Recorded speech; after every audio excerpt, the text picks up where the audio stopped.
తెలుసు, కథ అని తెలుసు, కథలన్నీ కంచికే చేరునని తెలుసు.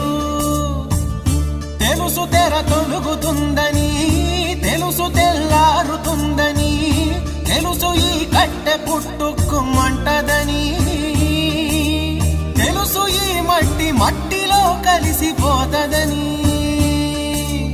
ఇన్ని తెలిసి ఇరకాటంలో పడిపోతావు ఎందుకని? మాయా